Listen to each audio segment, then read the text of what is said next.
Welcome back to Quick Films. Today I'm going to explain an American horror slasher movie called Dark Ride, released in the year 2006. Spoilers ahead. Remember to like the video and subscribe.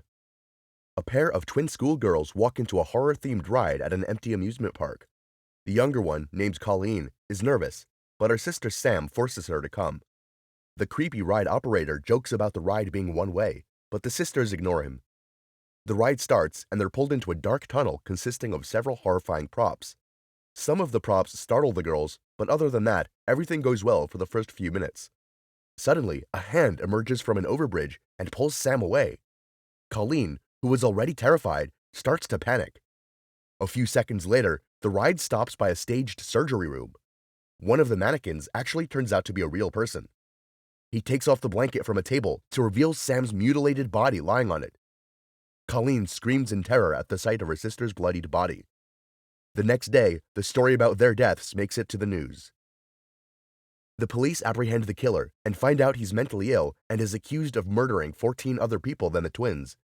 He's sent to a heavily guarded mental institution to get treated. 10 years later, a group of youngsters is getting ready for a trip. Kathy and her best friend Liz have invited their friends, Bill, Steve, and Jim, to make the trip more fun.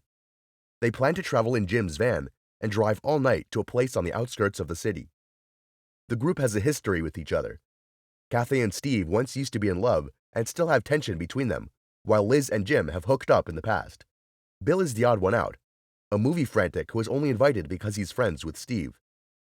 The group leaves for the trip, excited about what's to come. After a few hours, it gets dark and they stop at a gas station. The place seems stranded, but the teens urgently fill up the tank. Bill goes inside the cabin and finds an old man sleeping on a sofa. He talks to him, trying to wake him up, but the man remains fast asleep. On noticing that the calendar in the room is of last year, Bill panics and excuses himself. Outside, he asks his friends to check up on the man and goes to the washroom. When Steve and Jim head to the cabin, the man is wide awake. They pay him and continue their way outside. As the group reunites, Bill shows them a flyer he found in the bathroom that advertises the Dark Ride. After being closed for 10 years since the twins' death, it's reopened recently. Jim knows the creepy story is associated with the ride and wants to visit it for fun. The group agrees to go, although Kathy is a little skeptical. The scene shifts to 2 weeks earlier. In the Bay Shore Mental Institution, 2 orderlies are doing a routine checkup on the patients. The institution holds the Dark Ride serial killer, Jonah, who killed the twins 10 years ago. The orderlies walk into Jonah's room and make fun of him for being a vegetarian. The killer quietly stares into nothing as the men bully him. One of them repeatedly hits his head with a piece of meat, making him more furious with each slap. Eventually, the killer breaks the strap that had been restraining him, much to the orderlies' horror. He then uses a torchlight to create a massive hole in one of their bodies. Blood splatters everywhere as the surviving orderly cries, silently begging for his life. Ignoring him, Jonah kills him by biting out chunks of flesh from his body. Following that, he escapes from the institution to continue his old life. Back in the present, the youngsters are on their way to the amusement park to visit the Dark Ride. As they talk, Liz and Steve get into a slight altercation about money. To solve the problem and save more money, Bill suggests that they stay the night at Dark Ride. The girls don't like the plan, but he persists. Jim also supports the idea, looking for some kind of adventure. The girls reluctantly agree at last. A few hours later, Jim stops the van on seeing a beautiful hitchhiker waving at them for help. The guys are hyped at her presence and don't waste a second to invite her in. The girls, on the other hand, are not so stoked. The stranger introduces herself as Jen, but doesn't reveal anything else.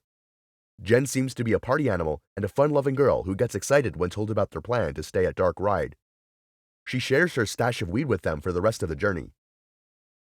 When the group finally reaches the amusement park, it seems to be closed. They notice a security guard handling a drunk man. When the two drive away, the group is free to break into the place.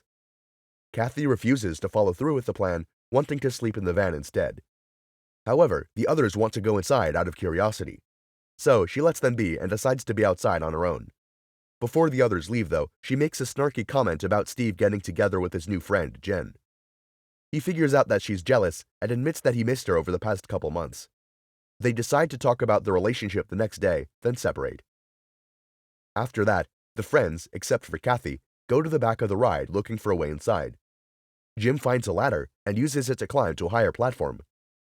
He manages to break inside, but is immediately startled by a mannequin's head. He laughs it off and opens the door for the rest of the group. They enter and look around. The creepy props and sets are perfect for the group looking for adventure. They play with them for a while, then gather in a place and start smoking weed. Everyone is having the time of their lives when Liz sees someone moving in a dark corner. She tells the group about it, but they dismiss it as a prop. While talking, Jim mentions Sam and Colleen's death, which happened 10 years prior.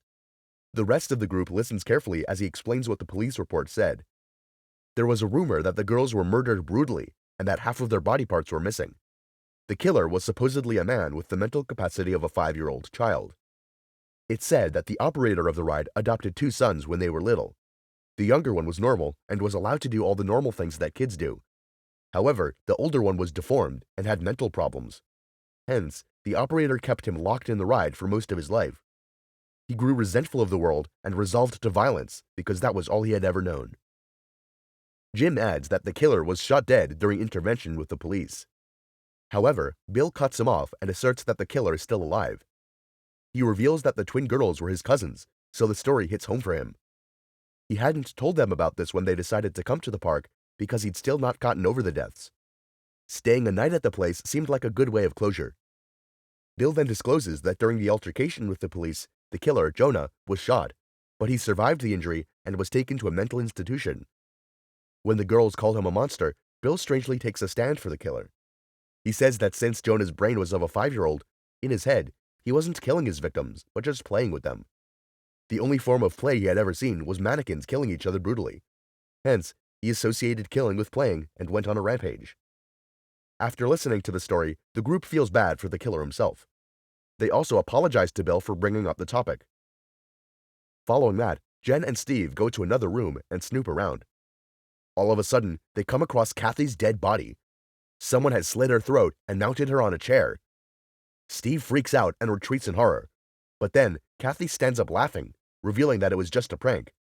She high-fives Billy and discloses that they had planned this before the trip even started.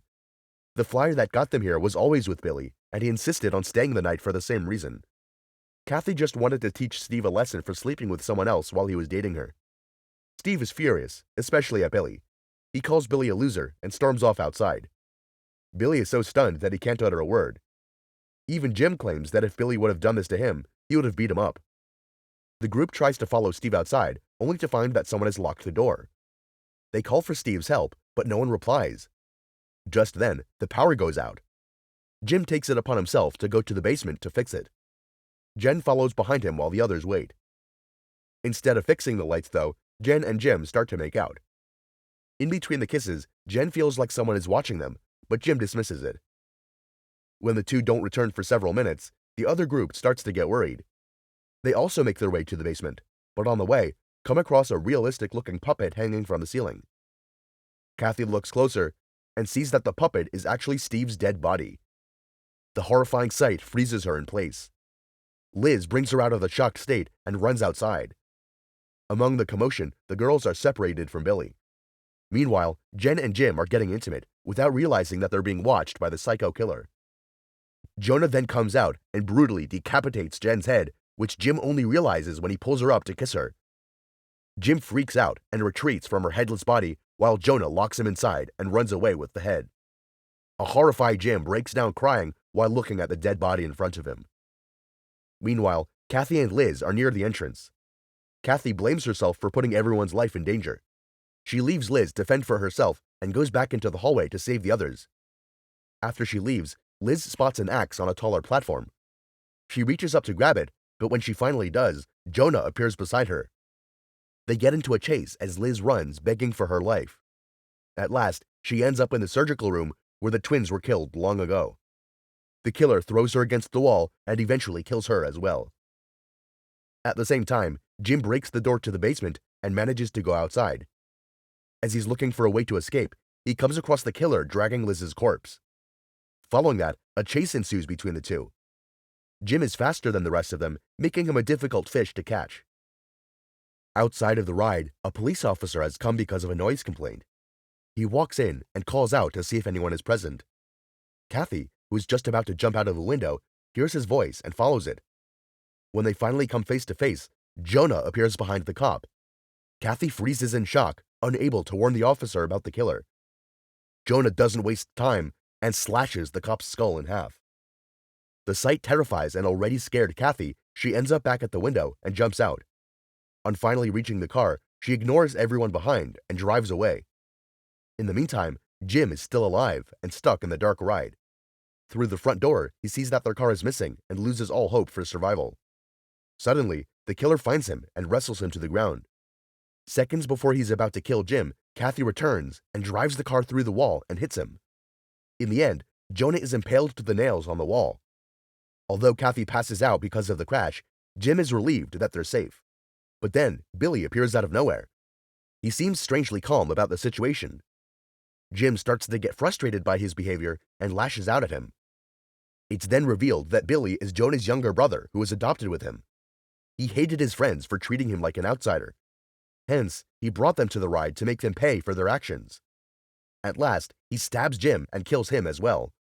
When Kathy gains consciousness, Billy lets her go because she was the only one who treated him with respect. Thanks for watching, everyone. Remember to leave a like and subscribe, and we'll see you next video.